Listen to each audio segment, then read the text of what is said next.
been there before. I've been buried under bills, overwhelmed, and just wondering, how am I gonna dig myself out of it? And thankfully, I can say that I have climbed and now I am mostly debt-free. I still have a mortgage. But because of that journey, I have committed to helping other women in healthcare to pay off their debt. And what I've known is that those who are most successful, meaning that they have paid off some of my clients $70,000 in student loan debt and others like $20,000 of credit card debt. How they get there is that they have to stop doing these 10 things. And first up is seeing debt as the enemy. So whenever you're paying down debt, you gotta shift your mindset, because when you first look at that mountain, you're not going to be able to climb it if you do not believe in yourself, if you see debt as the enemy. And honestly, I did. I saw debt as an enemy, something that I needed to run away from instead of running towards. However, I realized that seeing debt as the enemy only fueled my stress. And if you know anything about how our brains work, the prefrontal cortex allows us to execute and to be creative. And if you are stressed, then this part is shut down. You are now acting from your amygdala, which is all emotional, fight or flight. But when you're paying down your debt and when you want to pay it off like my clients have, you have to be strategic. So you have to stop seeing debt as the enemy. And when I did this, when I altered my perception, I started to think about debt more creatively. Like, how can I leverage this thing to accelerate my wealth? Now, debt leverage is an entirely different topic that I will discuss in future videos. However, I want to point out one of the fathers of debt. The fathers really of just financial knowledge, and that is Robert Kiyosaki. The author of Rich Dad Poor Dad, Robert Kiyosaki, recently revealed that he is $1 billion in debt. And he said, it's not my problem, it's the bank's problem. Essentially, if I go down, the bank is going with me. So just think about how much power he has, knowing that although he has debt, he's leveraging it to build wealth. And this shift allows you to avoid doing one thing that keeps far too many people in debt, and that is throwing spaghetti on the wall. You know that feeling when you're just trying random strategies because you want to get rid of this debt. You want to find a solution to something, and so you're trying all of the solutions, sometimes all at once, or you're solution swapping. So one week you might try the avalanche method, which is basically paying down the highest interest first. The second week you might try the debt snowball method, which is focusing on the lower amount. But the problem when you do this is that you see no progress. And honestly, when I meet with my clients, it has become a habit of throwing spaghetti at the wall that I try to break first, so that you can be consistent with one strategy so that you can start to see progress. And honestly, I just read the book Essentialism that talks about focusing in on that one thing. So I know sometimes it might keep you up at night just knowing that your credit cards are accumulating significant interest and you want to decrease that down. Sometimes you just want to feel good, like, hey, I got this quick win, paid off my credit card or one of the credit cards, and so you might switch to paying that one off first. But seeing no progress in your efforts can sometimes be more damaging and harmful than you expect. And if you think about it, it's because many of the women that I work with have learned helplessness. So I'm going to read exactly from an article on Science Direct about learned helplessness. Learned helplessness was originally described in dogs by these two researchers in 1967. And it's a phenomenon in which a subject, or human or animal, that is exposed repeatedly to an inescapable stressor develops a behavioral syndrome in which it shows a reduced capacity to escape the same stressor when it's delivered in circumstances where escape is possible. So if you don't know about this study, I found it fascinating. Researchers put a dog in a box or in a cage. On one side of the cage that there was an electric shock, and on the other side of the cage there was also an electric shock. So the dog would go back and forth, shock, shock, shock, jumping over the fence. The researchers thought that the dog would try to figure out how to land on the fence so that they would not receive a shock. But instead, what they saw is that the dog just laid down. Just lay down on the shock plate and receive the shock. Now they took the same dog that had shocks on both sides and now put the dog in a box or in a cage where there was a shock on one side and freedom on the other side. And what they saw is that the dog didn't even try to escape. They just laid down there on the shock plate, and they had to drag the dog to the other side to teach the dog that the dog could escape. Now you might be saying, well, Brittany, why are you talking to me about dogs and shock plates and cages? Sometimes when you have debt and you've tried many things and you've been unsuccessful in paying down your debt, you therefore become helpless. You don't try to seek other strategies. You become like the dogs in this helpless situation where you accept that debt is just going to always be part of your existence. It's going to be part of your environment.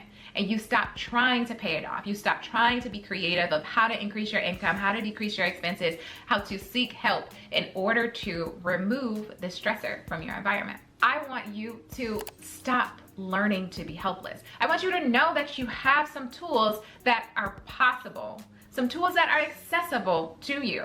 And in this video, I talk about this crazy scenario in which you know that there are tools accessible and when you don't know that there are tools accessible and that you've tried and you just feel stuck, right? And so I want you to get unstuck. I want you to stop learning to be helpless and to take action. And one of the ways that you can take action is by seeking out a financial coach. I know when I talk to women about my coaching services, especially when they have debt, it's like, I remember one of my clients, Jessie, she will allow me to share this story because we've shared it publicly on Instagram and social media. And if you don't follow me on Instagram, then definitely follow me on Instagram. But when we talked during that initial coaching call, she's like, oh yes, your services sound great. Like this is exactly what I need. But Brittany, honestly, I don't know I would afford it. And I said, well, I never want a woman to make a decision to exclude herself from creating the life that she desires because of money. Because as a woman from Flint, Michigan, in a single mom household, I felt like I saw her because I know that my mother has made some of those decisions. And so I said, if you're willing to get creative, then I'm willing to get creative. If you're willing to do the work, then I'm willing to walk alongside you. And she was ready. And she's like, okay, well, let's do this thing. That investment of a few $1,000s of working with me resulted in $70,000 of student loan forgiveness. That investment of a few $1,000s of working with me resulted in a raise that she had never gotten before in her life, gotten a new elevated job title. That $1,000 of working with me resulted in renewed confidence, paying down her credit card debt, and knowing that this is possible if she continues on. Sometimes we can't see the value. Sometimes all we can see are the rails and the cage and the shocks. But I want to tell you that there is freedom on the other side of this.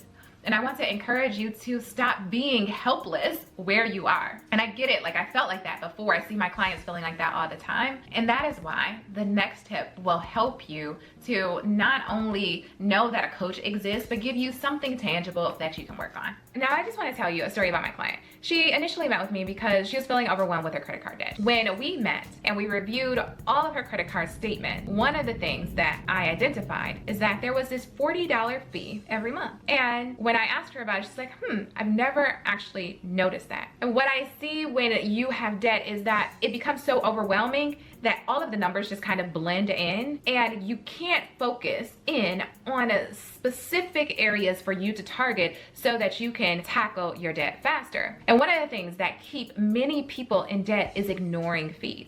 Now, fees come in all different shapes and forms, and they come in all different sizes. However, there are a few fees that if you have debt, you need to pay attention to. One of them is an overdraft fee. So if you have debt and you don't have enough money in the bank, sometimes you will overdraw your account.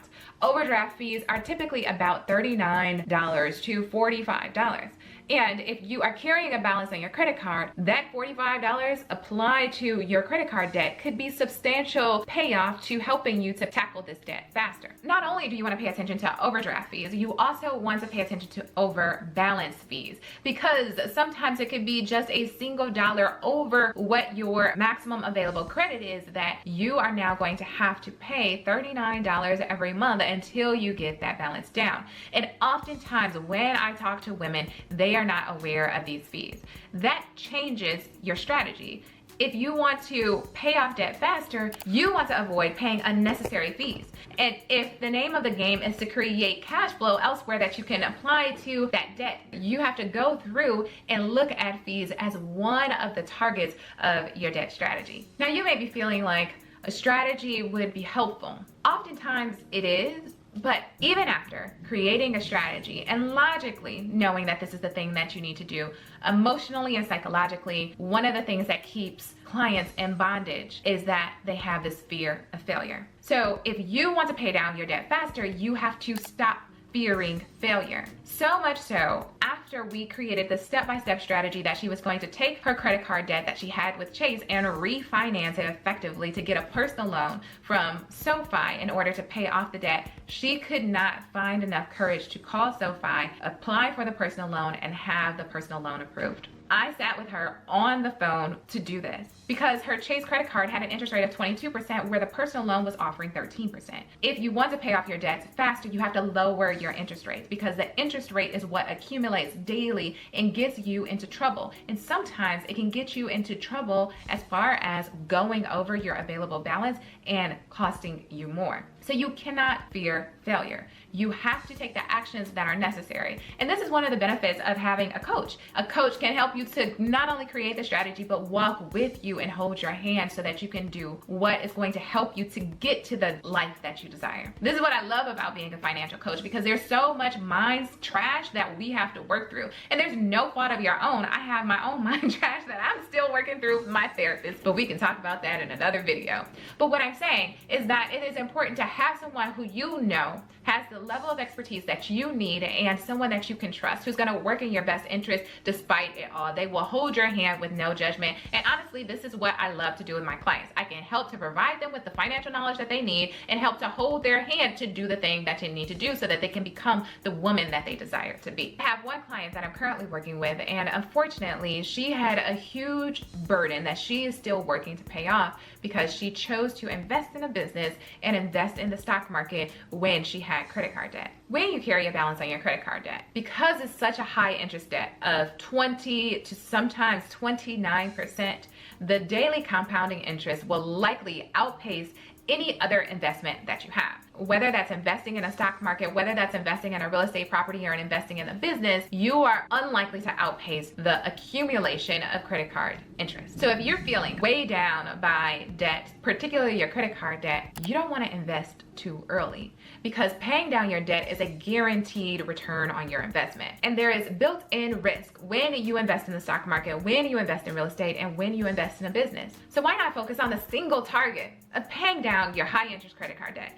And trust me, once you do that, you will be able to do so much more with your life. When I paid off my student loan debt, that is when I opened my business. That is when I created multiple streams of income. And if you don't know about all the streams of income that I have, then I want you to watch this video right here. But the reason why is because a debt was a cognitive load for me. And when I totally removed that, I was able to think creatively on how I can increase my assets and decrease my liabilities. That's how I am increasing my net worth every single day. And if you haven't learned about net worth or you don't know how to calculate it, then I want you to watch this video right here. And just like calculating your net worth, sometimes your net worth can be equated to your self-worth. So if you are someone who has a lot of debt and you're like, well, my net worth is gonna be negative. It's gonna be way negative. It's like thousands of dollars, really, really negative. And you're feeling down about that. Just note that your net worth is not your self-worth. And you have to stop embracing debt as your identity. When I saw this shift, the single mindset shift where the debt no longer said anything about my clients, that's when they felt the relief,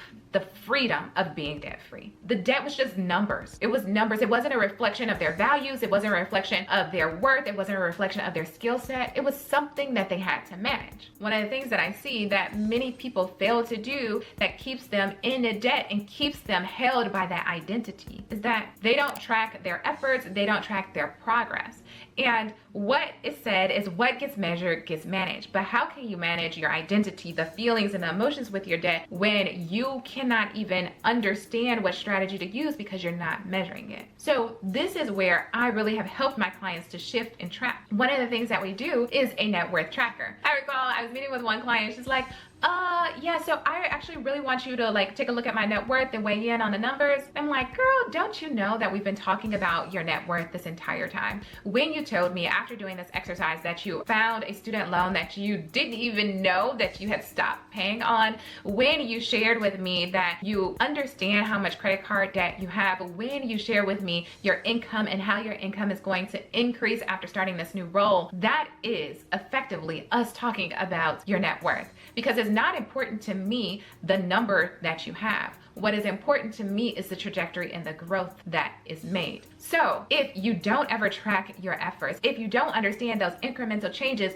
that are moving the needle towards the life that you desire, then how are you ever going to feel good about paying down your debt? How are you ever going to let go of that identity of having debt? And it's when you make these big shifts or even these small shifts that you're going to start to see tremendous progress. And unfortunately, one of the things that I see too often is not fixing broken windows. Have you heard of the broken windows theory? It is a concept that is often used in criminology and sociology. The theory suggests that small forms of neglect like broken windows, graffiti, litter can lead to greater forms of antisocial behavior and crime. So I say this to say, fix the broken windows. One of the biggest mistakes after someone has paid off their debt is that they don't make a habit to pay off similar debts. And if you have previously had this history of carrying a balance on your credit cards, you cannot afford to carry a balance on your credit card. You want to shift